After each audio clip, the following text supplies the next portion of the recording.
여러분 안녕하십니까. 리얼토크 한판입니다. 내년 4월 총선 이제 5개월 정도 남았는데요.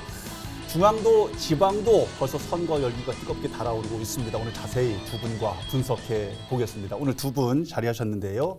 유행열 전 청와대 선임행정관, 김동원 국민의힘 중앙당 지방자치위원회 부위원장 겸 아시아투데이 부사장 자리했습니다. 어서 오십시오. 안녕하십니까? 안녕하세요.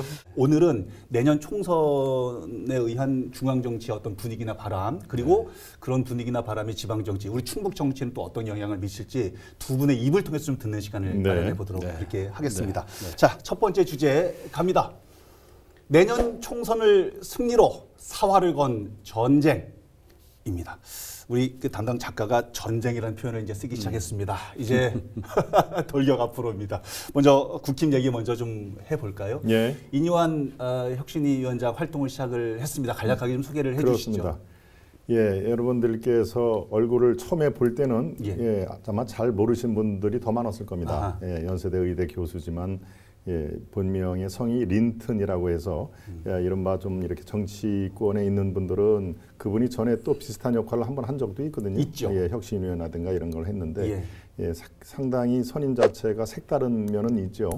네, 그런 면에서 주목을 일단 받았는데 저는 지금 약 한 열흘 동안의 짧은 기간이지만 나름대로는 주목을 받는 신선미가 있다라고 평을 하고 싶습니다. 지금 현재의 이 면면들이 대개 30대, 40대가 절반이 넘습니다. 혁신위원회. 그러니까 이 어떤 이 올드한 이미지보다는 좀 참신한 그런 젊은 층들을 중심으로 짰는데 문제는 지금부터 시작입니다. 저렇게 그렇죠. 다선들을 용퇴를 해야 된다. 그리고 친윤, 윤석열 대통령 핵심 그룹에서 용퇴론이 먼저 터져나와야 된다라고 얘기를 하는데요. 그런 화두는 지금 적절해 보입니다. 이게 어느 정도 불길처럼 번질지 이건 우리가 지켜볼 상황입니다만 초반에는 비교적 안착을 했다. 저는 그렇게 평가를 긍정적 하고 있습니다. 평가하시는군요. 알겠습니다. 지금 출발은 저는 과히 나쁘지는 않다. 저도 그렇게 긍정적으로 보여집니다. 이게 대한민국 정치의 과제가 사실은 여당이나 야당이나 비슷비슷해요. 결국 한마디로 줄이자면 혁신이에요. 혁신의 핵심은 선거 때의 혁신의 핵심은 인적 쇄신이에요. 그런데 지금 이니환 위원장께서 대부분 이제 그 부분에 초점을 맞춰서 주문하고 이제 주문하고 있단 말이죠. 이거는 지금 선거 국면의 본질을 잘 꿰뚫고 있다. 그런데 이것이 지금 스타트는 좋았는데 얼마만큼 갈 거냐는 당내 사정과 또 용산과의 관계, 대통령과의 관계 이런 문제들이 어떻게 정리될 거냐가 사실은 남아있는 핵심 과제죠.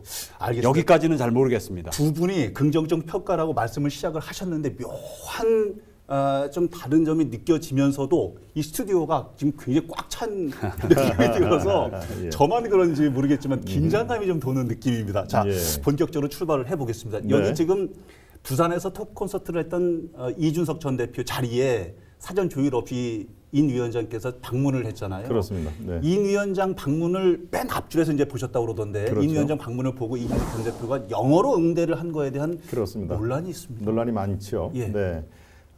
이 사전 예고 없이 갔다 하는 게 언론에 보도된 내용입니다만은 사실은 그런 그 행사를 갈 때 사전 아무런 그 예고를 할 리는 없습니다. 안 하고 가진 않았다. 혁신위원장이 내려간다. 그래야 장소 시간을 정확히 아는 과정에서 이준석 전 대표가 언제 요 마이크를 잡느냐 이런 걸 다 파악을 하고 가는 거니까 이제 공식적으로는 예고 없이 갔다 충분한 협의는 없었다라고 얘기는 하는데요. 저는 이제 동아일보 기자 출신이니까 그런 내막을 잘 알지 않습니까? 그런 아무런 예고 없이 가지는 않은 그러네. 맨 앞자리에 앉은 이유도 그럼요. 다 비워놓고 이제 그렇게 된 거죠. 그런데 거기에서 우리 앵커님이 말씀해 주신 것처럼 이 영어로 얘기를 했죠. 하버드 출신의 이준석이 영어를 잘한다는 걸 자랑을 한 것이냐라는 그런 비아냥도 나옵니다만은 그렇게 비아냥할 거는 아니고요. 기본적으로 이준석의 이 내막을 우리가 살짝 들여다볼 필요가 있는데 이거는 100번 이준석이 잘못한 겁니다. 예, 미스터 린튼이라고 하는 그 호칭을 쓴 것부터가 우리 미스터 김, 미스터 리, 미스터 박 하는 거하고 뭐가 다릅니까? 즉 평어로 얘기를 한 겁니다. 존중의 의미가 거의 없는 것이죠. 네. 그런 의미에서 굳이 영어를 썼다 하는 얘기는 상대방에 대한 비하뿐만 아니라 지금 인종차별이라는 얘기가 나오지 않습니까? 미국의 예일대학교 누굽니까? 정신분석학 교수가 나옵니다. 지금 미국에서 만약에 이러한 일이 벌어졌다면은 그거는 인종차별로 처벌을 받아야 될 상황이다. 뭐 한번 구체적으로 보시죠. 인용한 그 위원장이 한국말을 잘 못하는 사람인가요? 천만에요. 저도 같이 대화를 나눠봤습니다만은 한국말을 너무나 구수하게 합니다. 이분이 순천에서 태어나가지고 전라도 또 사투리가 아주 구수합니다. 그러시죠. 누구보다도 한국말의 뉘앙스라든가 이 어감을 잘하는 분이거든요. 그러니까 영어로 얘기할 필요가 요만큼도 없었다는 얘기죠. 없죠. 예, 그걸 굳이 영어로 하고 표현도 미스터 린턴 얘기를 하고 진짜 환자는 서울에 있는데 왜 의사가 여기로 왔냐? 환자를 보러 부산까지 왔느냐? 예, 이거는 저는 결론적으로 얘기해서 인성의 문제다. 정치 자질보다도 어떤 메시지를 주려고 하는지는 알죠. 자기 몸값을 올리고 한국 정치는 파란 눈의 당신보다는 내가 더 잘한다 하는 그런 그 기조가 깔려 있지 않겠습니까? 파란 눈 뭡니까? 이방인이라는 얘기입니다. 당신이 어떻게 요행이 혁신위원장을 얘기를 했지만 국민의힘 내부 문제 또 대한민국 여의도 정치는 내가 더 잘한다. 환자는 내가 아니다. 용산에 있는 뭐 누구다 하는 거를 넌지시 얘기를 한 거니까요. 글쎄요, 이준석의 잘 그 기대를 하는 사람들이 저도 사실은 이준석의 초기 행보는 굉장히 뭔가 새바람을 일으킬 정도로 기대를 한 그 언론인 중에 한 사람입니다만 지금의 상황은 기본적으로 정치 자질보다 인성의 문제다 하는 얘기를 지적을 안 할 수 없습니다.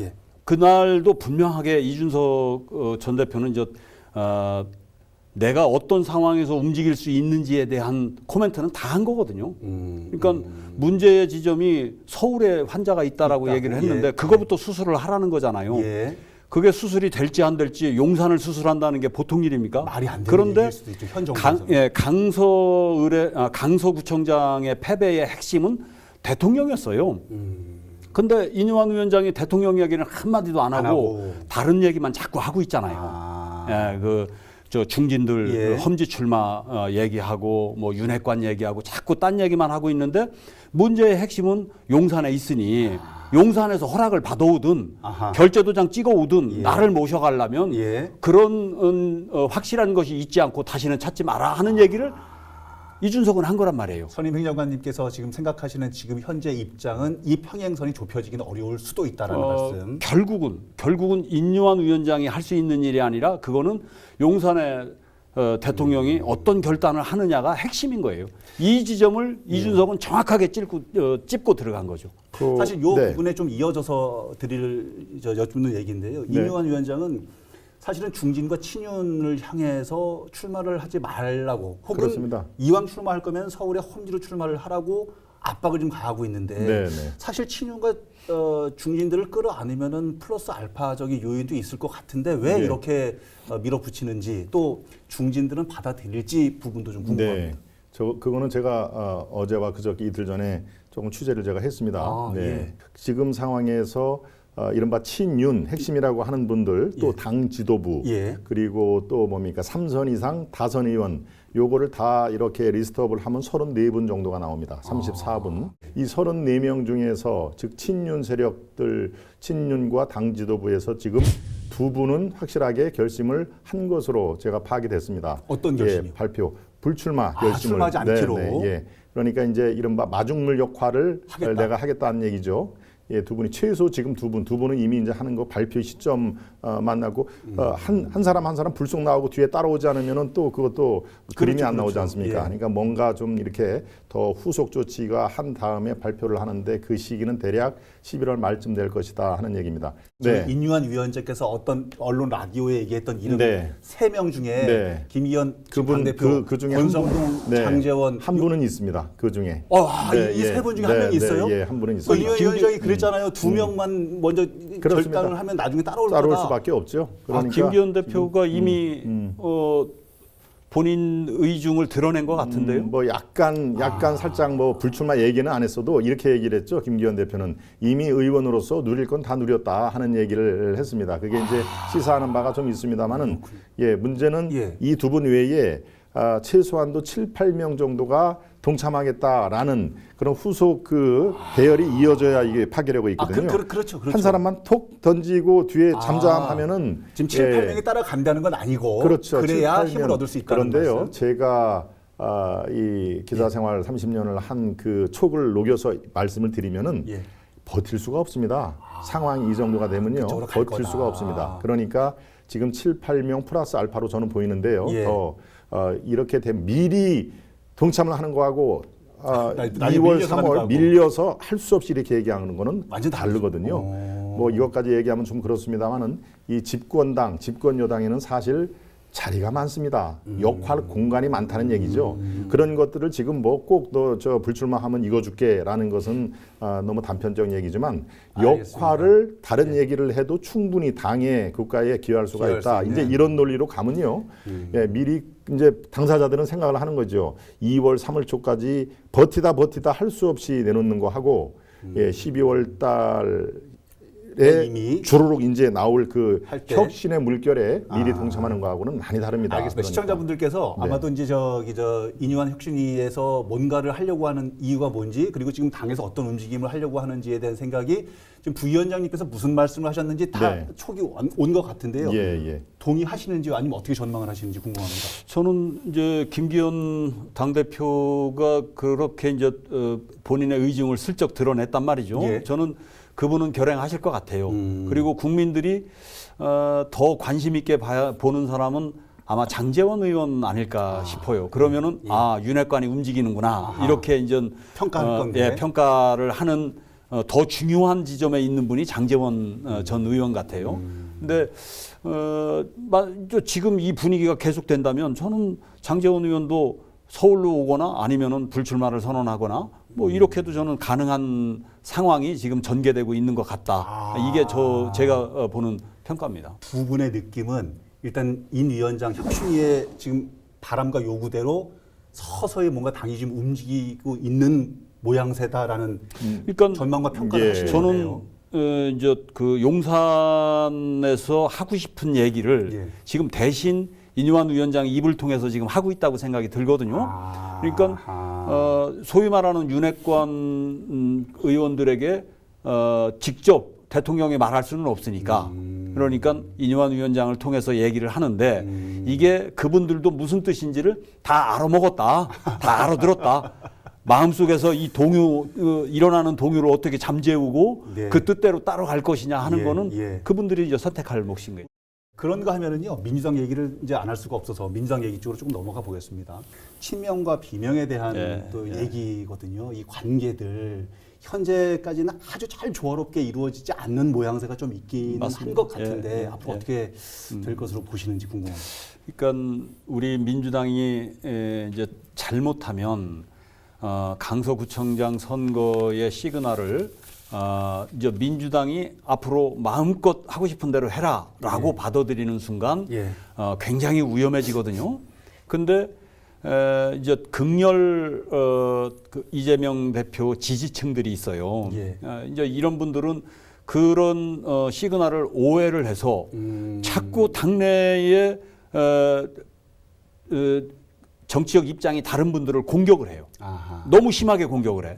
이제 이를테면 지역구에 프랜카드 들고 가가지고 뭐 마이크로 떠들고 수박이라고 공격하고 하는 이런 굉장히 이제 국민들로부터 지지받지 못할 방법으로 이런 공격을 하는데 이거는 본인들이 사랑하는 이재명 당대표를 위해서 좋지가 않습니다. 잘못하고 있는 거예요. 잘못하는 거예요. 그리고 당대표께서도 이거는 좋지 않다 하지 말아라고 하는데도 계속하고 있거든요. 이것이 내년 총선에서 저는 굉장히 악영향을 미칠 요인들이다라고 생각을 합니다. 개선이 된다면 좋겠지만 개선이 되지 않는다면은 이것이 악화될 수도 있다. 이거는 당내 분열을 촉발시키는 일이 되는 거죠. 그래서 이제 종합적으로 보자면 민주당에서 지금 가장 위험한 수는 비명 친명의 갈등이 심화돼서 계속해서 싸우는 거예요. 예. 이제 이 분열된 상태에서 총선을 치르게 되면 예. 이건 당연히 국민들이 회초리를 들죠. 예. 그래서 우리는 뭐 저 이재명 대표도 여러 차례 얘기를 했잖아요. 예. 이젠 단결해야 되고 단결만이 우리가 살 길이다라고 하는 이런 의지 표현을 여러 차례 했기 때문에 그렇게 뭉쳐야 돼요.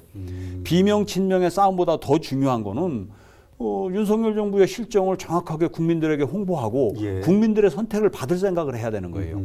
그래서 이제는 친명 비명의 싸움을 지금부터는 멈춰야 된다. 아하. 네. 예. 네. 알겠습니다.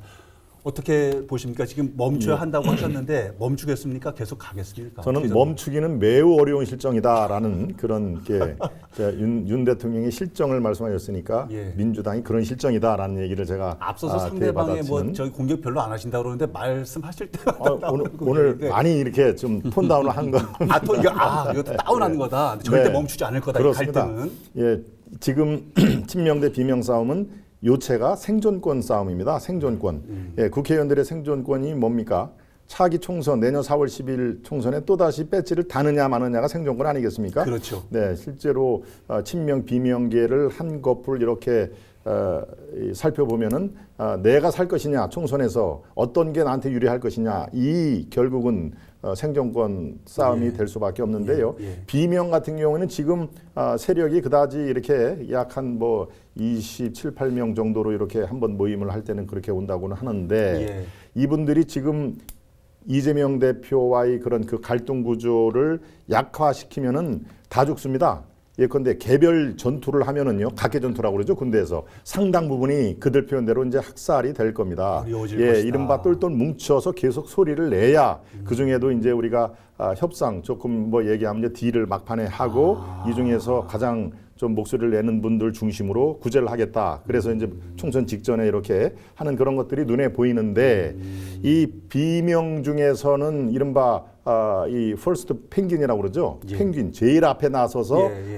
풍덩 빠지면 펭귄들이 우르르 이제 다 물속에서 헤엄을 치는 그런 그 퍼스트 펭귄 역할을 할 수 있는 사람이 마땅치가 않습니다. 제가 보기에는 그렇습니다. 예. 상황에서 계속 비명 대 친명과의 갈등은 더 격화가 되고 이 중에서 선별적으로 글쎄요 이분들이 나가서 탈당을 해서 신당을 창당할까요? 저는 그러고 싶은 마음은 굴뚝같이 보입니다만은 현실 실현 가능성은 매우 약하다라고 생각이 되고요. 이 국면이 2월까지 계속 진행이 돼서 아까 말씀드린 대로 선별적으로 아마 공천을 받을 것이다. 저는 그렇게 판단을 합니다.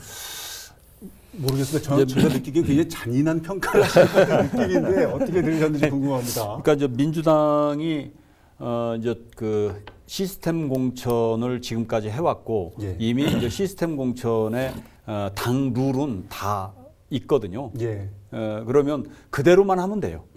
그래서 거기에 친명이 됐든 비명이 됐든 경쟁 구도가 있다면 경쟁자들끼리 룰에 의해서 경쟁하도록 만들어주면 그러면 나머지 문제는 자동으로 해결이 됩니다. 저는 그렇게 갈 수밖에 없다라고 생각을 해요. 이게 이제 구조적으로 절박한 싸움을 하는 거거든요. 윤석열 대통령도 내년에 지면 바로 레임덕이고 그러시죠. 또. 이재명 대표도 겨우겨우 사법 리스크를 뚫고 여기까지 왔는데 그래 맞습니다. 내년 총선에서 지면 굉장히 암담한 상황이 와요. 그래서 두 분 다 절박합니다. 그러면 이기는 방법을 선택을 당대표 입장에서 볼 때는 반드시 이기는 방법으로 갈 거예요. 이기는 방법은 시스템 공천입니다. 분열하지 않고 예. 서로 힘을 합쳐서 룰에 의해서 공천된 사람들을 공천하고 그렇게만 간다면 우리 당은 지금까지 그렇게 해왔기 때문에 아무런 문제가 없다. 단결할 것이다. 알겠습니다. 그렇게 평가를 하고 있습니다. 알겠습니다. 두 분 말씀에 이 중앙 정치의 큰 어떤 바람과 이런 분위기가 사실 우리 충북 선거에 또 충북 정치에는 또 어떤 영향을 미칠지 이 부분도 지역 주민들께 궁금해하거든요. 이 부분도 뒤에 좀 여쭤보도록 하겠습니다. 네. 두 번째 주제에서 두 분의 입을 빌어서 좀 들어보도록 하죠. 두 번째 주제 갑니다. 충북 정치권 총선은입니다. 선거 때마다 뭐 저도 꽤 여러 해 동안 이렇게 봐 보면 인물도 중요하고 구도도 중요한데 이슈, 바람 이 부분도 굉장히 큰 영향을 차지하더라고요. 지금 두 분께서 앞서 말씀 주셨던 여러 가지 지역의 어떤 현안, 서울의 현안, 중앙의 현안들이 지방에도 분명히 영향을 미치고 아쉽지만 이 영향이 너무나 크게 불어와서 지방에서는 예속되는 정치를 자꾸 할 수밖에 없는 상황이 되는데요. 어떻습니까? 이번 총선 충북의 선거에는 어떤 이슈, 어떤 바람, 또 어떤 내용들이 큰 영향, 변수가 될 수 있을까요? 네, 저는 두 가지로 짧게 요약을 하고 싶은데요. 하나는 지금 충북은 선거와 충북하면 딱 우리 많은 시청자 여러분들이 이게 스윙보터다라는 얘기를 많이 합니다. 즉 충북에서 이기면 청주에서 이긴 분들이 대선이 되고 전국 그 결과에 바로미터 역할을 지금도 했죠. 대선 때도 마찬가지입니다. 대선 때도 윤석열 후보가 이재명 후보의 이긴 만큼 그렇게 표차가 아슬아슬하게 진행이 됐는데 바로 그게 충북 유권자의 현명함이라도 볼 수가 있는 것이죠. 그때 상황에 따라서 어떤 게 시대 정신인가를 굉장히 잘 파악을 하시고 있는데 지금 그런 의미에서 이번 선거가 정권 심판이냐 아니면 정권 안정론으로 해서 일을 하게 만드느냐. 지금 이제 크게 봐서는 두 가지 그 명제가 앞에 있는데 바로 이것을 우리 충북 도민들, 청주 시민들이 어떻게 판단을 할 것인가가 저는 그 열쇠를 쥐고 있다고 생각합니다. 그 배경에는 지금 윤석열 대통령의 국정 지지도 이것이 따라오게 돼 있죠. 그런데 지금 이제 여러 가지 그 카드가 많이 나오죠. 네, 주식하는 분들한테는 아주 희소식이었는데 공매도 금지가 내년 시행이 됐고요. 또 김포, 고양, 구리, 하남 이런 그 이른바 이 주위에 있는 도시들을 다 포함을 해서 메가시티로 미국의 뉴욕이라든가 또 뭐 여러 가지 도시처럼 지역도 넓히고 인구도에서 세계적인 빅3 도시로 편입을 시키겠다라고 하는 그런 것들이 지금 일정 부분 관심과 호응을 받고 있지 않습니까? 윤석열 정권의 정권 점수 이 지지율이 충북 그 선거에 꽤 영향을 미친다는 게 하나고요. 두 번째는 역시 인물 세대 교체를 합니다. 지금 20년 동안의 청주 지역 내에서는 어떻습니까? 다선이 많습니다. 바꿔야 한다. 틀림없이 변혁의 물결이 청주에 와야 한다는 그런 공감대는 형성이 되어 있기 때문에 그리고 지역 내에서 어느 정도 평가를 받는 그런 분들이 많이 좀 경쟁력을 회복을 해서 그런 분들과 물론 정정당당히 겨뤄서 새 인물들이 많이 국회로 들어가야 청주 발전 또 흥덕 발전의 지름길이 아닌가. 말씀하신 대로 결국은 혁신의 과제가 어떻게 진행될 거냐가 첫 번째로 아마 우리 지역에서 영향을 미칠 겁니다. 그런데 우리 지역에서 혁신의 과제를 끄집어낸다면 결국은 인적 쇄신 문제가 안 나올 수가 없습니다. 그러니까 그렇습니다. 이제 두 번째는 이제 서울에서 각종 이슈들이 생산되고 있는데 저는 이제 그것이 우리 지역에서 이제 큰 영향을 미칠 수밖에 없는데 그 중에 이제 하나가 이제 정책 아닙니까? 그런데 그렇죠. 첫 번째로 지금 뭐 던진 그 김기현 대표발 정책이 굉장히 이 국민의힘 입장에서는 저는 이건 틀림없이 실수라는 생각이 들어요. 김포 서울시 편입. 이 얘기는 수도권에서는 어떤 영향을 미칠는지 제가 정확하게 뭐 가늠하기는 어렵습니다만은 나머지 지역은 다 버리겠다는 얘기랑 똑같은 얘기가 돼요. 그러니까 지방분권 시대에 자꾸 서울을 키운다. 이미 서울은 울트라예요. 그렇죠. 울트라 메가시티인데 또 메가시티를 뭘 더 거기다가 할 게 있다고.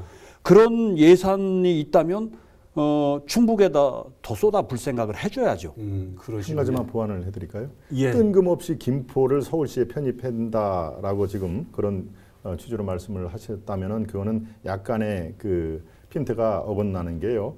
뜬금없이 나오는 게 아니고 이 김포는 지난번에 김포시장 그리고 김포의 국회의원 이분이 자기들의 공약이었습니다. 내가 되면은 이렇게 공약을 실천하겠다. 이 바닷가가 있는 수도가 필요하다. 그래서 김포와 서울이 합쳐지면은 여러 가지 포함이 된다. 그게 특히 김포에서 서울시로 그 출퇴근하는 분들 그게 아주 지옥철이라고 하지 않습니까? 그건 뭐 여러 그 문제점이 지적이 됐죠. 그런 걸 해소하기 위해서라도 예산 문제 이런 거를 통해서 서울시하고 합병을 해야 된다라는 것이 국회의원 2분 그다음에 이 시장 출마하는 여야 공이 서울시하고 편입을 하겠다라는 게 공약이었습니다. 그래서 지금 김포부터 얘기가 나오는 것이지 갑자기 뜬금없이 나오는 것은 아닙니다. 오늘 두 분 말씀 들었는데요. 두 분 말씀 계속 경청하면서 느꼈던 생각 중에 하나가 예비 주자들께서도 준비를 하지만 사실 우리 유권자, 시청자분들께서도 준비를 하셔야 된다고 생각을 한 게 잘 듣고 잘 봐야 어떤 정당이 지역을 더 살찌울 수 있을지 판단을 하실 거잖아요. 그런 측면에서 오늘 한 판도 더 살아계시고 많이 봐주셨으면 좋겠다는 생각도 해보고요. 끝내기 한 판으로 오늘 시간을 정리해 보겠습니다. 오늘 중앙당의 바람이 지역에는 어떤 영향을 미칠지 이런 부분을 두 분께 좀 여쭤봤는데요. 어떤 말씀으로 마지막 한 말씀을 해주실지 궁금합니다. 부위원장님. 네, 시청자 여러분 이제 5개월 남았습니다. 총선의 바람이 청주에도 이제 서서히 불고 있죠. 이제 12월 연말 연초 되면 더 강하게 불 것입니다. 지금 우리 앵커님 말씀을 해주셨지만 정말 우리 시청자 여러분 또 유권자 여러분들도 귀를 이렇게 쫑긋 이렇게 열어놓고 정말 어느 후보가 우리 지역을 위해서 더 적절한 인물인지 그런 의미에서 무조건 뭐 새로운 인물을 뽑아달라 이렇게는 얘기를 안 하겠습니다만은 그 사람의 경쟁력, 청주 또는 제 지역구 흥덕에 관련해서 어떤 분이 더 유능한지를 면밀하게 살펴봐 주시기를 바랍니다. 선임 행정관님도 오늘 끝내기 한 판. 저는 저 8자로 정리를 하겠습니다. 8글자. 예. 자진용퇴, 험지 출마. 아하. 예. 이것을 어느 당에서 더 많이 결단하느냐. 네. 예, 이제 대전의 박병석 육선 의원이신데 그분이 이제 불출마 선언을 하셨거든요. 이런 분들이 많이 나와야 됩니다. 이제 저희 당에서는 박병석 의원뿐만이 아니라 이미 이제 불출마 선언을 한 분들이 우상호 의원도 계시고 여러분들이 계셔요. 이런 스스로 내려놓는 분들이 많으면 국민들이 이거 다 지켜봅니다. 그러시겠죠. 예, 그리고 내가 어렵지만 내가 험지 출마한다. 내가 새로운 도전, 더 큰 정치를 위해서 떨어지더라도 내가 하겠다라고 하는 분들이 많이 나타나면 이것도 또 국민들이 박수 칩니다. 그런데 그렇죠. 이것이 이제 우리 지역으로 내려오면 우리 지역에서도 이런 결단을 하시는 의원들이 어느 당에 더 있느냐 이거를 우리 충북에서는 바라보겠죠. 그러면 그 당이 선택받는 당이 될 것이다. 그래서 저는 8자로 줄여서 자진용퇴, 험지 출마 이렇게 말씀드리겠습니다. 많은 분들께서 공감하실 거라고 생각을 합니다. 알겠습니다. 말씀 잘 들었습니다. 아마 두 분의 개인적인 행보 얘기는 더 행보가 구체적으로 도드라질 때 시간을 좀 마련해 보는 걸로 오늘 시간 귀한 말씀 감사합니다. 고맙습니다. 감사합니다. 자, 감사합니다. 여러분 오늘 방송 어떻게 보셨는지 궁금합니다. 다음 주에는 또 어떤 주제로 리얼톡 한 판이 펼쳐지게 될지 기대해 주시기 바랍니다. 여러분 다음 주에도 리얼톡 다 함께 한 판!